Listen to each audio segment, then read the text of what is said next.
Reliance Radio Women's Day Special.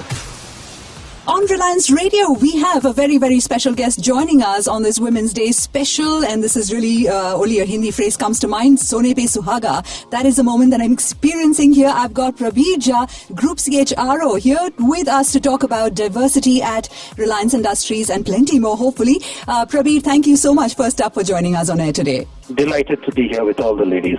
Wonderful. And ladies will always keep you good company. And we hope that you have some insights for us over here. I'll start off with my first question. That's got to do with a 30,000-foot, view of things, really. How is Reliance's business ethos strengthened by the inclusion of women? Indeed, we're representatives of half the world's population. So how does this tie in with the ethos of the company? So I think, in Reliance, we respect that, we acknowledge that.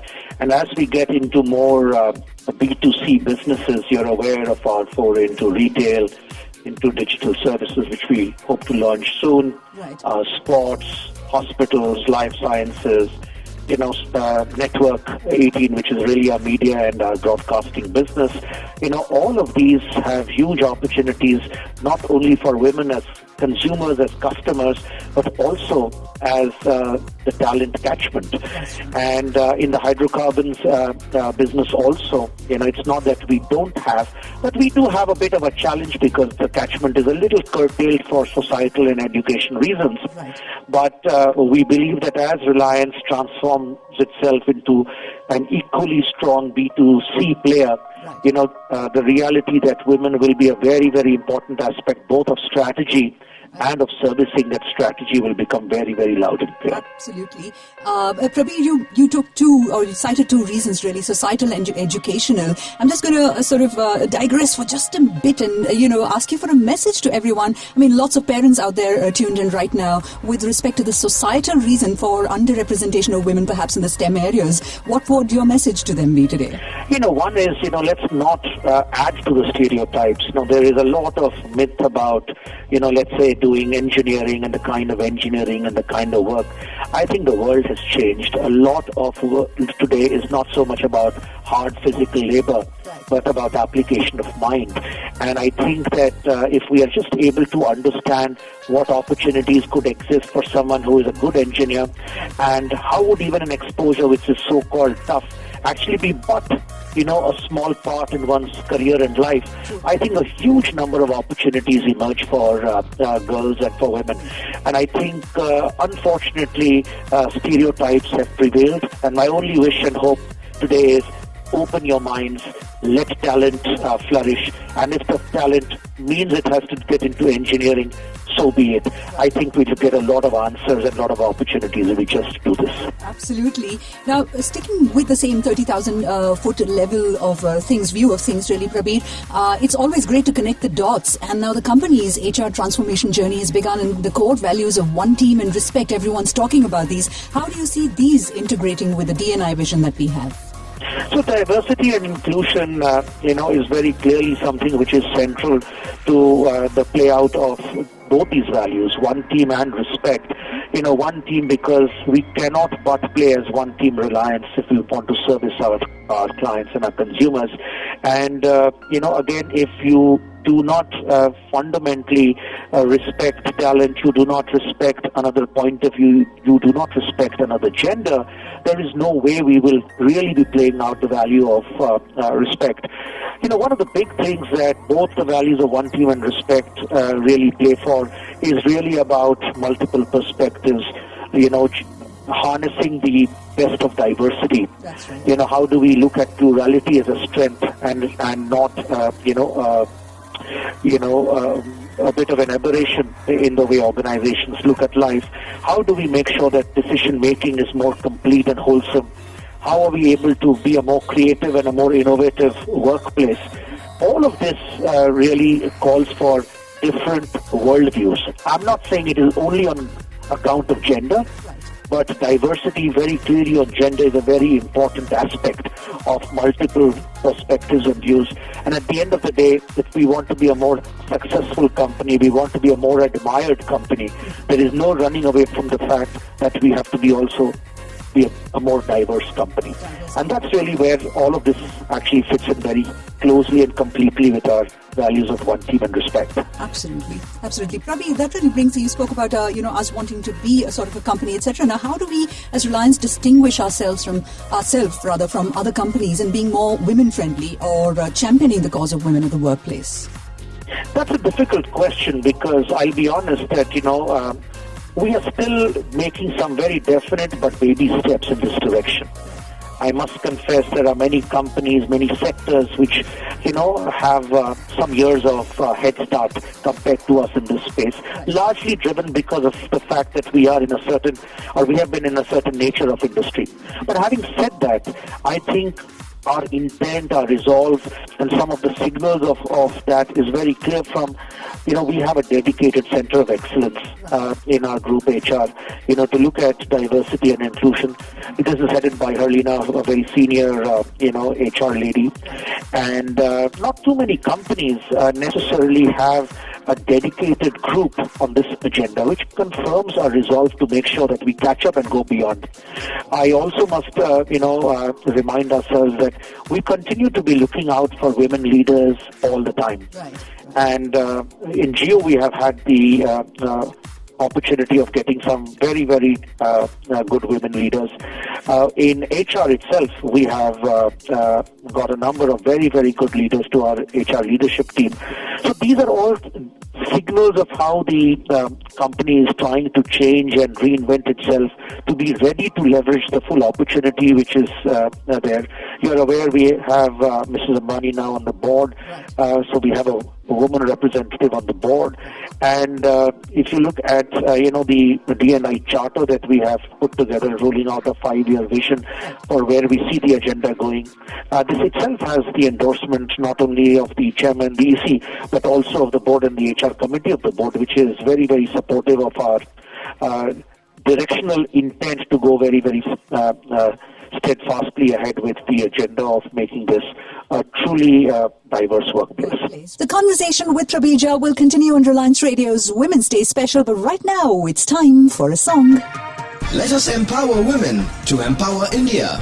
Aradhya, Women Power at Reliance.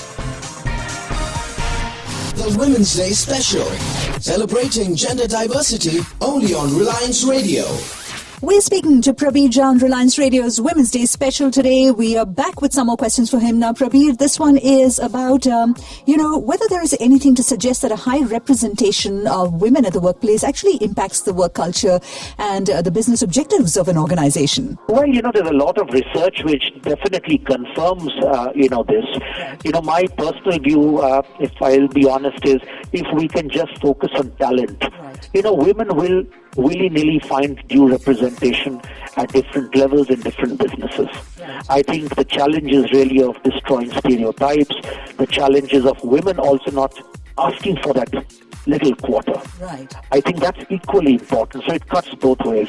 And, the more diversity, the more respect for different opinions, the kind of role modeling that women leaders can do to not only younger women, but even to male colleagues. I think a lot of that, put together makes for a very strong formula for organizational success. But I must re-emphasize that it takes two to tango. Right.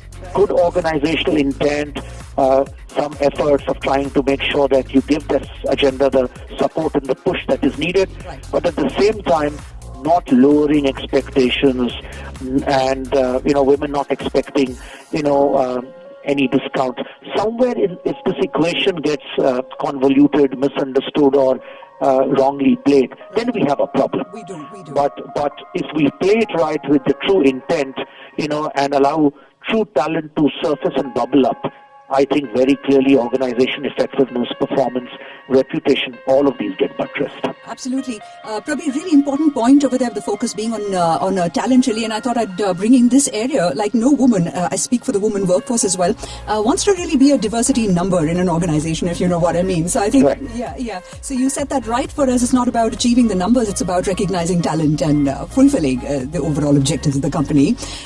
Coming, Prabir, to the next question, how do you see Reliance Reliance's role? Now, every company has a role towards a larger, good of things in helping women break the glass ceiling, whether perceived or not, and take on leadership roles. It's a great question, but let me again step back. Every company, I believe, can only enable and facilitate. Right. It cannot guarantee. And this is not for women. This is for talent in general. I believe that careers must be owned by the individual. What works for X may not work for Y. These are choices that you make. There are trade-offs between your family and social priorities and a career.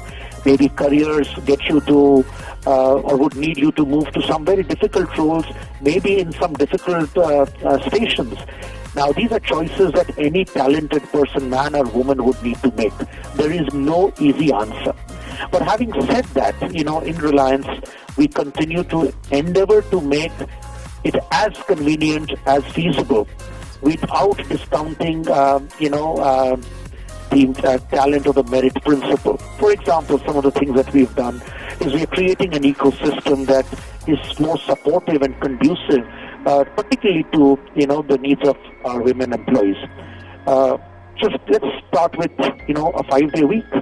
I mean, while it benefits all employees, but I think from the response I have got, a lot of women employees seem to be very ecstatic about that, because it just gives them time to also ensure that their family needs are better attended to, better balanced, and they come back to work more refreshed on a Monday morning. You would have seen a lot of the policy changes that we've done in the first year itself. Things like extended maternity leave going just beyond the statutory compliance. The idea is to recognize that there are certain life stages when you need to be more supportive and understanding of some very unique situations that women go through. We recognize that a lot of women actually are looking at adoption, and not only is it societally a sensitive thing to do, but we've allowed for the provision of adoption leave, which itself prepares women for a better bonding, so that they are, more, convinced that, they've attended some of these very sensitive processes even as they come back to work. We are wanting to, come out with some outstanding childcare centers. That's work in progress, and hopefully this coming year we will have a lot of that available, which will allow women again to have their children attended to, closer to where they are working, especially when the children are very small. So a lot of all this is really about our intent to make sure that, women are able to have a little more supported, balanced life, even as they stretch on their own other assignments and responsibilities. But the bottom line remains that all of these can help to a point. Finally, careers for anyone has trade-offs. Careers are all about making choices. Careers are about stretching. Careers are about getting into zones of discomfort. Careers are about working with different managers, different assignments, different functions, different businesses, different locations. And if women are able to, like any other employee, are able to also plot their careers with where the next wave of opportunities are likely to be, and therefore prepare themselves emotionally, mentally, functionally to get out of their comfort zones, I think I see many, many more women leaders getting into very effective positions of influence and authority. Right, absolutely. Thank you so much for articulating that in that way. It made a lot of sense, especially listing out some of those things that we've done as a company. And I thought I'd add over here, I've been speaking to a lot of the workforce, and paternity leave. That's something that I think people are also very appreciative of, because I think it's a two-way process. Absolutely. I should have mentioned that. That's also to make sure that, not only the woman, but having the man, around, in the paternity situations, at least is, a notional sense of support and solidarity to the cause of women. We're going to be taking another little break with a song on this interview with Prabir Jha on Reliance Radio's Women's Day Special. Stay with us. You are listening to the Women's Day Special, celebrating gender diversity, only on Reliance Radio. Now, your own style, Prabir, is very hands-on, and we've seen you as a champion of diversity at the workplace, and there's so much you've done, and this thing is about Prabir. He's always approachable. He's available to answer our questions. Now, what is the strategy with respect to mentoring women into larger and enduring roles, whether it's yours personally or maybe even the company's? It would be lovely to hear that. So, I must mention that only today I've had a woman, a colleague actually sit through almost my entire day. We've just finished just shadowing me. Okay. And the idea is, how do you expose, a woman, younger woman manager to understand what happens? How do you see the CHRO in action? How do you make sure that, you get some learnings out of observation, out of a little lunch conversation, where the person can ask questions. So yes, the cause is very dear to me personally, and I would be hoping that many, many more senior leaders are able to volunteer time and just allow, younger people, if they are women, even better, to kind of observe how they are in action, because a lot of possibilities of the future really come from observation and inspiration. So that is one. And apart from that, of course, I've always made it a point that every site I visited, I've met the women employees of that site, so that I have some ground, experience sharing, some feedback. We may not be able to change everything tomorrow morning, but the fact that there's someone who's willing to listen and has this agenda, on his mind, I hope is comforting to people. And, I continue to be, a very open door person. Anyone who would like to have a conversation, I may or may not always be able to address every issue, but definitely I'm happy to give my ear to people. And as a manager, as a leader, my own resolve has been to strengthen my HR leadership team by recruiting some very, very high caliber women leaders, and that's what we've done.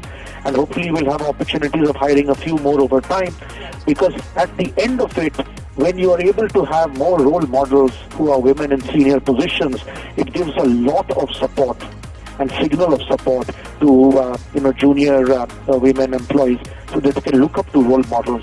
There are more people that they can reach out and connect to. So as we go forward, I think my hope is that we will have many, many more of us doing much, much more than what we've ever done. And I also hope that a lot of our women colleagues are going to seize the opportunity with both hands. We have just announced, effective 30th of January, that we are moving to a very transparent and open internal job posting system. Every job is available to everyone. We don't believe that, it is decided by an odd person here and there. So it's up to all my colleagues, women included, who want to build their careers. They have to step up. They have to reach out. You should not expect everything to come to you. Right. When you are willing to kind of reach out and say, I need time, I need this help, my assurance is that we will do what it takes to give you that support. But I do not also believe that we should spoon feed people, because then you are building a sense of dependency, which is not good for the cause of leadership development, and definitely will look very patronizing to the women. So that's really what I would broadly believe should be our collective and combined strategy and approach. So more power to the cause of women. I would like to see more and more women get to leadership roles. It's not easy, but it takes two to tango. So my leg is out.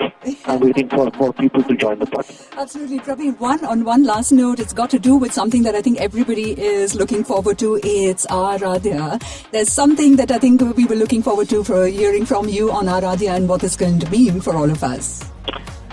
So what do you want me to tell you? What is Aradhya? Let's start with that. Why Aradhya? Okay, so this is really, something that we want to, position as our flagship, branded initiative. Anything that we do for the cause of diversity and particularly women, this is really what we want to do. And, there is a Sanskritic background to this, which fundamentally is about all the elements, coming together, and giving a lot of power to the agenda. So this is really about leveraging some bit of our mythology and our spiritual power to a very, very contemporary reality of more diversity and more power. Wonderful, wonderful. Thank you so much, Prabir, for joining us on Reliance Radio's Women's Day special. I can't let you go without asking you to request for a song, because that's also what we're doing here, listening to some great music. Oh my God! So I can tell you what song I would like to hear, or what I would like. I can't sing a song. No. That's one thing I can't do. But I definitely feel that one of the songs that has been very dear with me is Chalte Chalte. Oh, you know. Kishore Kumar's Chalte Chalte. That's right. And, you know, honestly, in a way, I would sing it for you, but if you're able to play that, a bit of that song, you know, for our colleagues, I would appreciate that, because that's really, you know, the resolve that I offer to bring to all our colleagues who are women on this Women's Day. We certainly will play that for you. Thank you so much, Prabir, for joining us on air today. Has been a pleasure. Thank you very much for having me here. Thank you.